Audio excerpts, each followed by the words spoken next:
Not everyone should have thinning shears used on their hair. And if you fall into one of these categories, it could be the reason your hair feels thinner, frizzier, or harder to manage.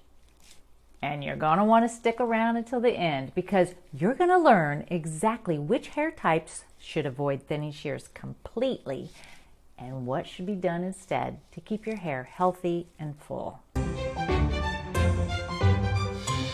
All right, I hear this all the time from my clients. My hair feels so much thinner lately.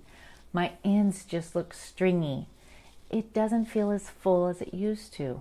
And immediately they assume it's hormones, age, or hair loss. And sometimes those things can play a role, but very often it's not that your hair is thinning. It's that too much hair has been removed in the wrong way. There are 3 main hair types that should be extremely cautious when thinning shears comes near it. First, fine hair.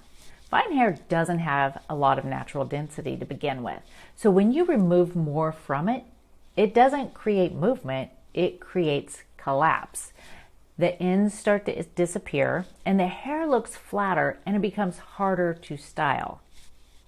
Second is curly or textured hair. This is a big one. Curly hair relies on consistency in that curl pattern. When thinning shears are used, they break up that pattern right in the middle. So instead of smooth, defined curls, you get frizz, puffiness, and uneven shape. The third one is chemically lightened hair. This is really fragile hair. So when you remove internal support, you risk breakage, split ends, or weak, uneven ends. So in all 3 of these cases, thinning shears don't fix the problem. They actually make it worse. So what should be done instead?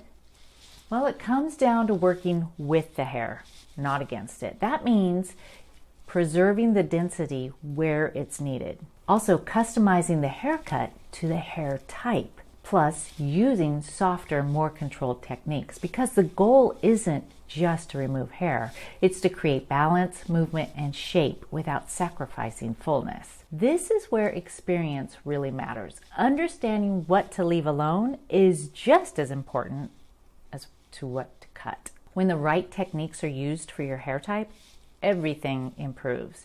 Your hair feels fuller, healthier, and easier to manage. And instead of fighting it every day, you start to enjoy it. So if your hair has been feeling thinner or harder to control, it may not be your hair type. It may be how it's been cut. If you're not sure what your hair actually needs, that's exactly why I created my Good Hair Day Emergency Kit. It helps you understand your hair and it gives you simple steps to start seeing better results right away. You can find it at the link below. And always remember, when you know better, you do better.